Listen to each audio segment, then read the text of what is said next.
Hello and welcome to the GSI SIG podcast. I'm Virginia Rios, Head of Marketing and Events. And here with me is Malte Kitlos from BTX, one of our members. Today we're going to talk about the raising gap in sport and the rise of data-driven grassroots sponsorship.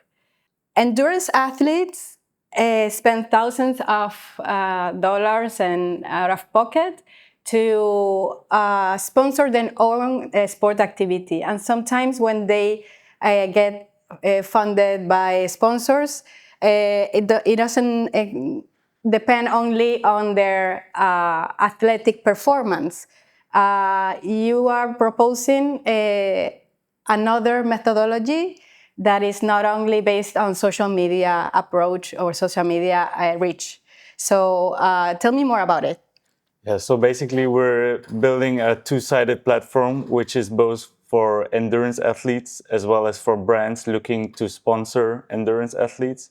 And the idea is that we have built this index, which puts together the whole athlete identity into one index. So these athletes are already generating data on a daily basis. And we put together an algorithm that combines training data, race results, and social reach into one index so that then brands can look for these athletes and sponsor them or fund them based on this data.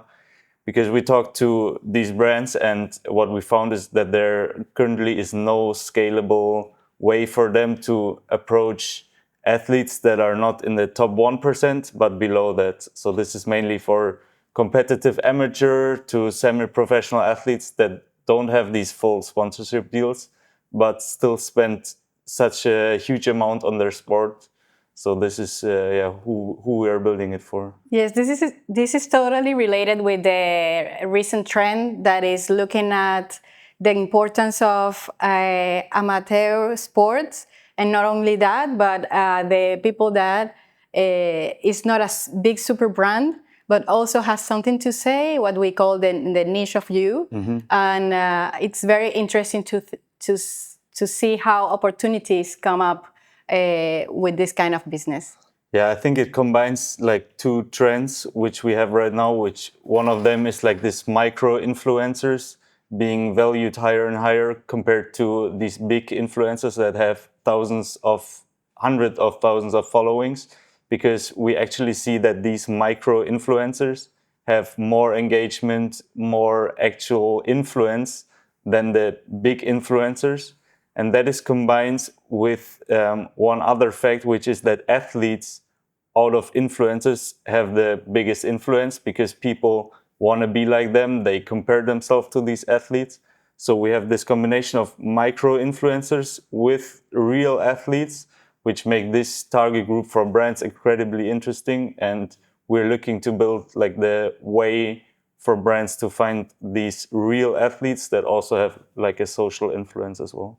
What is the main problem athletes face when it comes to funding their careers? So, as I mentioned before, the costs for endurance sports is insanely high. Some people compare it to being like the new golf, because these athletes spend average around $6,000 a year without the equipment. So this is just for race entries, for coaching, for nutrition. All of this combined is already around $6,000 a year. And then you have this expensive equipment. A bike can cost more than $10,000 sometimes. So this is what makes like their careers to just be able to be at the starting line already so expensive. So we're trying to find ways to help them manage those costs.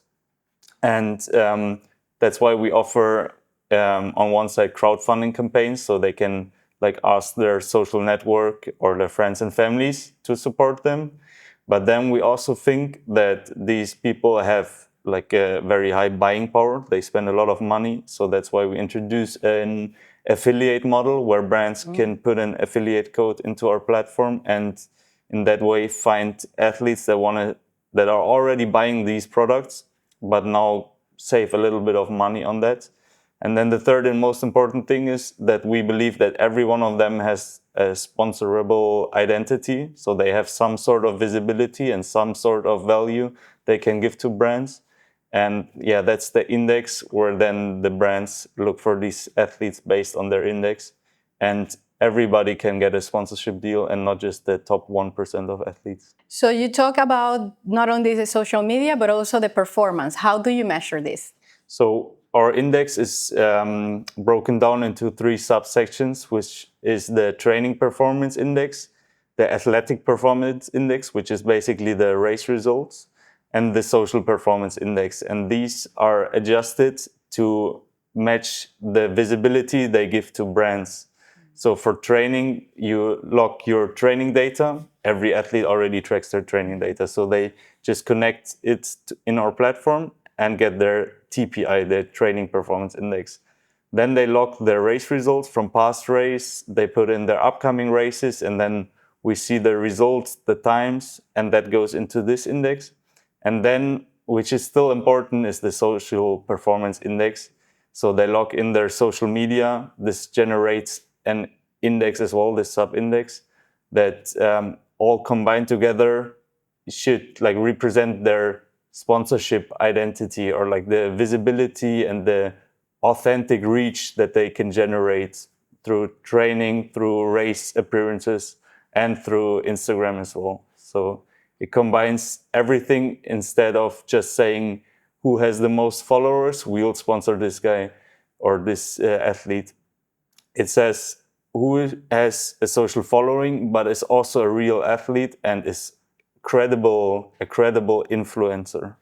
So your company measures performance in a different way. Why do you think this approach haven't been taken before? This is a good question. I think that right now, when we talk to brands, the way that they handle this is that they either go for the top 1% athletes, the one that have huge followings and that then get like a full sponsorship deal over more like several years, or they run ambassador programs where they select certain athletes that get discount codes or something like that, for example.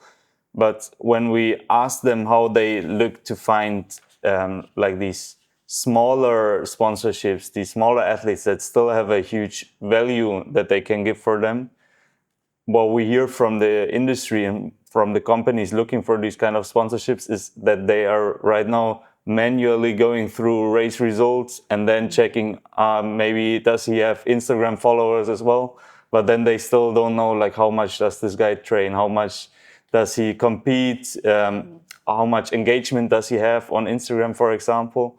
So right now this layer below the top 1% of athletes is not really, there's no system behind it. And that's what we want to create, because these athletes have a real value, and they especially have a value if you have 20 of them, if you have 50 of them, or 100. So we're looking to, close the barrier here and make it as easy as possible for these brands to have smaller sponsorship deals in a scalable way, so that they can have multiple athletes, smaller athletes with real authentic influence, using their products, showcasing it on Instagram or TikTok. And that's right now a gap that we found is not filled. We have crowdfunding platforms, we have sponsorship platforms that are not very specific or tied to data. So we want to make it more democratic, more fair for everybody. The ones that actually train, compete, and post on their socials, they should be the ones getting the sponsorship deals. Okay, and what is the role of federations and sports organizations in this? So it's a very interesting question, because that's something we're looking forward in the future, because right now we're trying to build the index, trying to build a following, validating our index as well. And then we believe that in the future, this could be a very valuable source for federations, teams, clubs, everybody that has to manage a certain roster of athletes. Because what we hear from federations, for example, is that they often have a certain budget that they need to allocate between the athletes. And right now they don't have a standardized way to do it. And that's where our index could come in and tell these federations, all your athletes are on this platform. You can allocate the money between them regarding the index, or just regarding the training index or the race index. They can select, but that's something we're looking forward in the future, and introducing more like a SaaS software model, which is definitely a plan for us. Yeah. Okay.